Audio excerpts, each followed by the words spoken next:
The benefits of a functional warm-up are to increase heart rate, increase body temperature, and improve blood flow to the working muscles.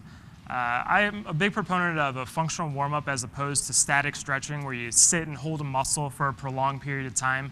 Static stretching really hasn't been shown to reduce injury risk, and it actually may detrimentally affect certain performance variables like strength and power. So, bigger proponent of a functional warm-up where we're taking the muscles and joints through a functional range and you're using your muscles and not hanging on the different soft tissue structures while you're doing this. The first exercise is the walking lunge. Now I'm going to have Karen stride out and go down in a lunge position. Now, things to keep in mind is that the foot and knee should be pointing forward. The knee should not cross the toe, so she's doing a good job of this. The other knee should not be touching the ground, also doing a good job of this. Spine neutral, so you're not flexed or extended, very good. And then push through the heel and come up and over. Now I'm showing you this statically, but this is a dynamic movement. It should be fluent. You should be walking through, maybe only holding the bottom portion for a second at the most.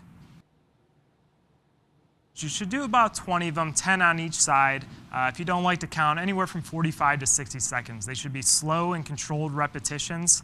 And make sure you stride out far enough to where you feel the hip flexor on the opposite leg, the leg behind you, pulling a little bit. Again, we're trying to take that muscle through its functional length, but we want to do this actively. We don't want to sit and hold it.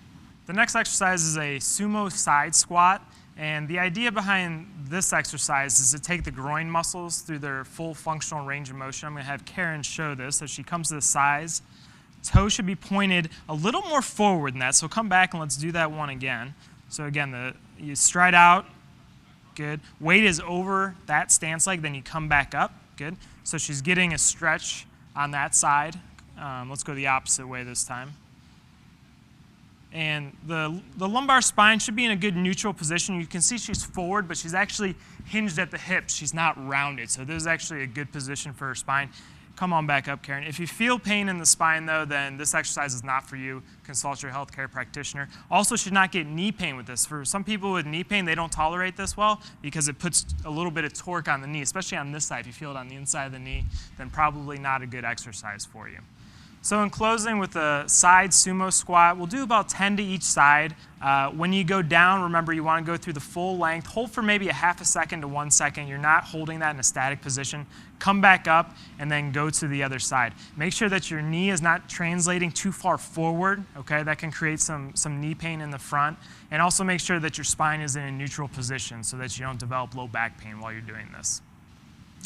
The next one we'll go right into is butt kicks, and this is really going to take the quadricep muscles, the muscle group in front of the thigh, through their functional position. So I'm going to have Karen kind of go through this. And at first, just walking, doing butt kicks. Good, and then come back for me. You want to make sure that you're not feeling pain in the front of the knee. If you are, again, stop, consult your healthcare practitioner. You shouldn't be getting low back pain, so your spine should be fairly stable. You shouldn't be hyperextending or flexing while you're doing this. And again, I'll tell people to do this about 20, 30 times. There isn't a set number you need to do, but probably about 30 seconds or so doing this one is fine. And then if you want, you can also incorporate a little bit more of a dynamic one where you're actually jogging a little bit and kicking up while you're doing that. The last two we'll go through are toy soldiers for the hamstrings, and then also knee to chest. Let's start with the toy soldiers. So go ahead and kick one leg up. With this one, we're taking the hamstring through a functional length as we're extending at the knee and flexing at the hip, and then come on back for us. I like to use the other hand just to touch. About 20 total, 10 on each side, to where you feel comfortable with this. Again, you shouldn't be getting a ton of movement in the spine. If you're feeling pain there, stop, consult your healthcare practitioner.